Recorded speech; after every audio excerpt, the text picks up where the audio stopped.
Okay, so I'm going to talk about phosphorus and life on Earth, life on land even, sorry. Recovery from biosolids, challenges and opportunities for agricultural use. And my background is food security. Okay, so this is the phosphorus cycle, which I thought I would start with because plants get phosphorus from the soil, which Rob has been talking about. So we put phosphorus into the system for agriculture. About 90% of that kind of gets held in the soil and becomes available to crops, hopefully when we need it to. The outputs from that are obviously food that we eat and food that animals eat. And then the phosphorus ends up in food waste, wastewater treatment plants, and like manure and slurry, and then that's applied back to the land.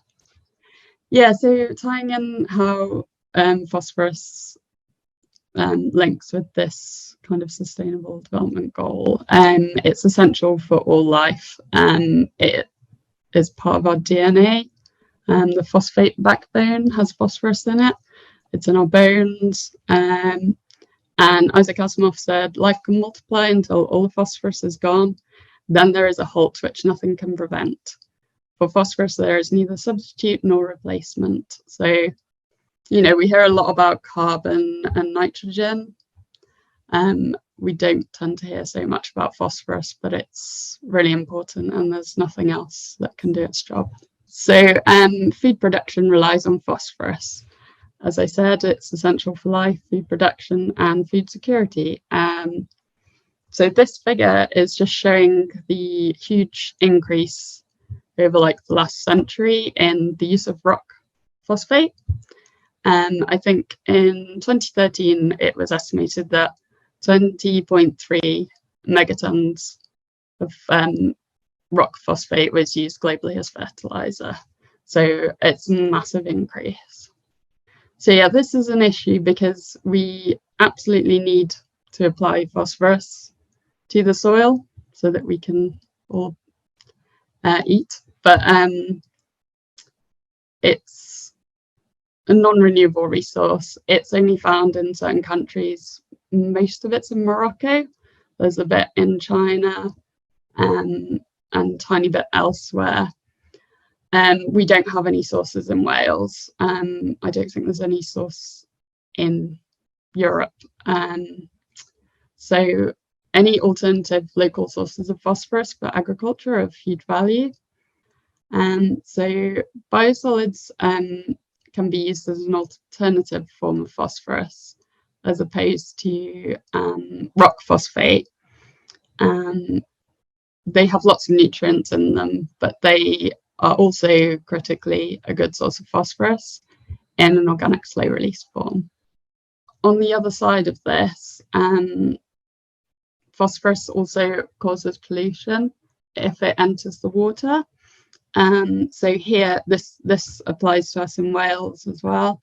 In the River Wye, the little pie charts here, the light green colour that you can see is like the majority for that. That's all from rural sources. So most of that is coming from agricultural land and going into the River Wye. So, and that's rock phosphate releases more than biosolids.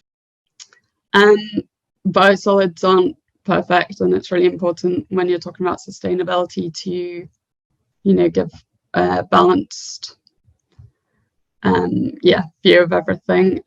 So there are lots of concerns around contamination from biosolids. These are all being investigated. These include heavy metals, pharmaceuticals, and microplastics. So just leading into what my research is, I've been measuring the bioavailable phosphorus in biosolids and also the metals.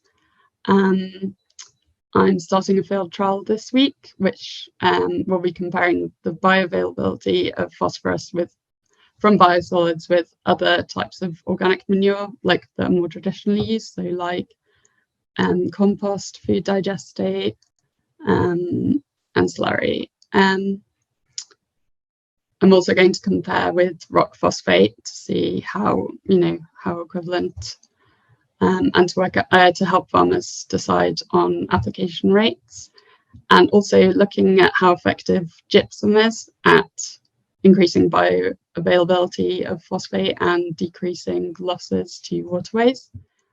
So we need to reduce our reliance on rock phosphate because it's a non-renewable resource, and also phosphorus pollution in rivers, reducing sewage sludge going to landfill, and also contamination of biosolids. My project is funded by Cestu East and Dŵr Cymru Welsh Water, and my supervisors are David Jones and Dave Chadwick. And I think that's the end. Thank you.